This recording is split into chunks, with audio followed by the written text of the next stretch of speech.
اسکندر اعظم کون تھا؟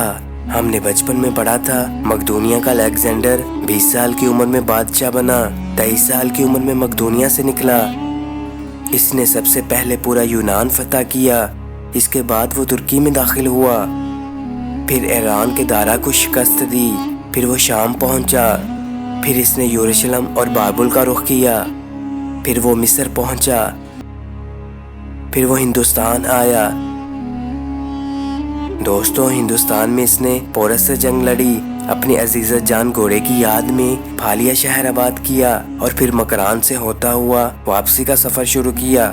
راستے میں بخار میں مبتلا ہوا اور 323 قبل مسیح میں 33 سال کی عمر میں بخت نصر کے محل میں انتقال کر گیا۔ دنیا کو آج تک بتایا گیا وہ تاریخ کا عظیم جرنیل، فاتح اور بادشاہ تھا، اور تاریخ نے اس کے کارناموں کی وجہ سے اسے الیگزینڈر دی گریٹ کا نام دیا، اور ہم نے اسکندر اعظم یعنی بادشاہوں کا بادشاہ بنا دیا۔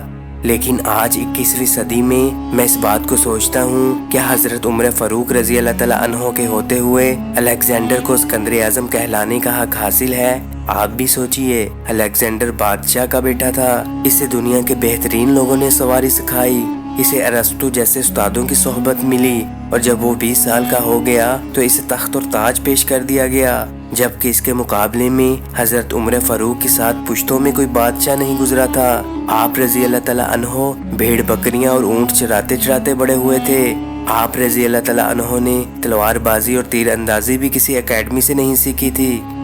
اسکندر اعظم نے آرگنائزڈ آرمی کے ساتھ 10 برسوں میں 17 لاکھ مربع میل کا علاقہ فتح کیا تھا، جبکہ حضرت عمر فاروق رضی اللہ تعالیٰ عنہ نے 10 برسوں میں آرگنائزڈ آرمی کے بغیر 22 لاکھ مربع میل کا علاقہ فتح کیا، جس میں روم اور ایران کی 2 سپر پاورز بھی شامل تھیں۔ دوستو، آج کے سیٹلائٹ میزائل اور آبدوزوں کے دور میں بھی دنیا کے کسی حکمران کے پاس اتنی بڑی سلطنت نہیں جو حضرت عمر فاروق رضی اللہ تعالیٰ عنہ نے نہ صرف گھوڑوں کی پیٹھ پر بیٹھ کر فتح کرائی بلکہ اس کا نظام بھی چلایا۔ دوستو، الیگزینڈر نے فتوحات کے دوران اپنے بے شمار جرنیل قتل کروائے، اور بے شمار جرنیلوں اور جوانوں نے اس کا ساتھ چھوڑا، اس کے خلاف بغاوتیں بھی ہوئیں، ہندوستان میں اس کی فوج نے آگے بڑھنے سے انکار بھی کر دیا۔ دوستو، لیکن حضرت عمر فاروق رضی اللہ تعالیٰ عنہ کے کسی ساتھی کو ان کے حکم سے سرتابی کی جرت نہ تھی۔ دوستو، الیگزینڈر نے 17 لاکھ مربع میل کا علاقہ فتح کیا، لیکن دنیا کو کوئی نظام، کوئی سسٹم نہ دے سکا،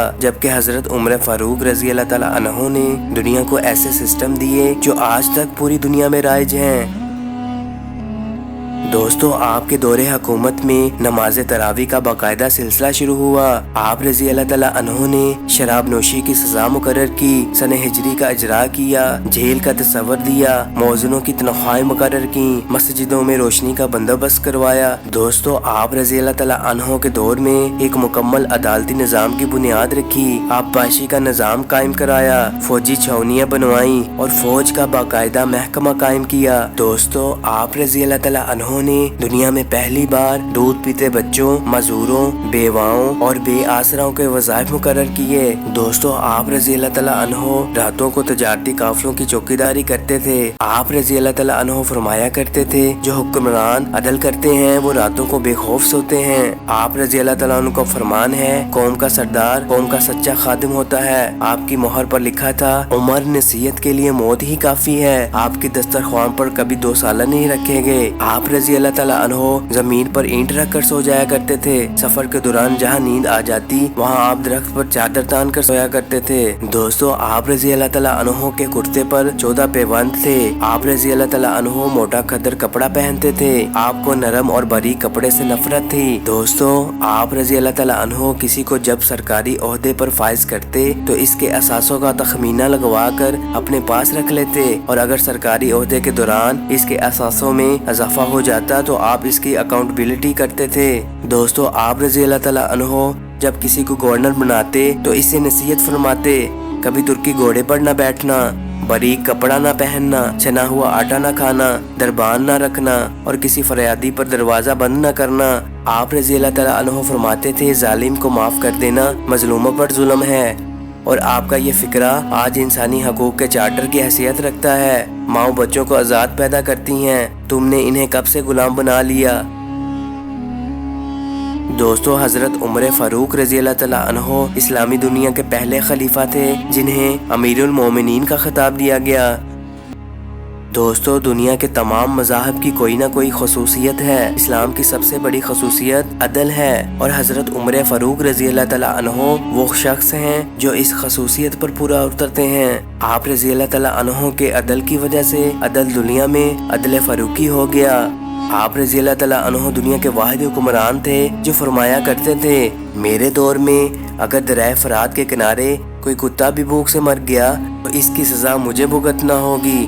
آپ رضی اللہ تعالیٰ عنہ کے عدل کی یہ حالت تھی کہ آپ کا انتقال ہوا تو آپ کی سلطنت کے دور دراز علاقے کا ایک چرواہا بھاگتا ہوا آیا اور چیخ کر بولا، لوگوں حضرت عمر فاروق رضی اللہ تعالیٰ عنہ کا انتقال ہو گیا۔ لوگوں نے حیرت سے پوچھا، تم مدینے سے ہزاروں میل دور جنگل میں ہو، تمہیں اس ثانیے کی اطلاع کس نے دی؟ چرواہا بولا، جب تک حضرت عمر فاروق رضی اللہ تعالیٰ عنہ زندہ تھے میری بھیڑیں جنگل میں بے خوف پھرتی تھیں اور کوئی درندہ ان کی طرف آنکھ اٹھا کر نہیں دیکھتا تھا، لیکن آج پہلی بار ایک بھیڑیا میری بھیڑ کا بچہ اٹھا کر لے گیا۔ میں نے بھیڑیے کی اس حرکت سے جان لیا کہ آج دنیا میں حضرت عمر فاروق رضی اللہ تعالیٰ عنہ موجود نہیں ہیں۔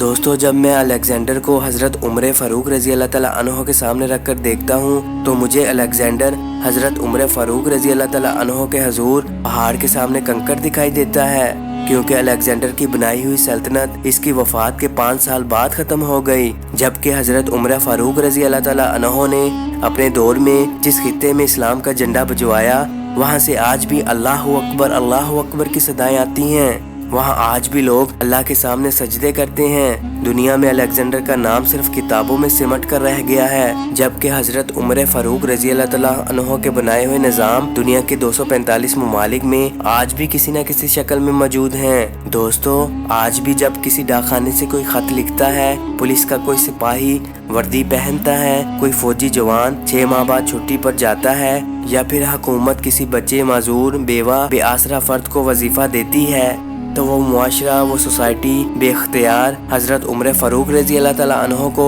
گریٹ تسلیم کرتی ہے، وہ انہیں تاریخ کا سب سے بڑا سکندر مان لیتی ہے۔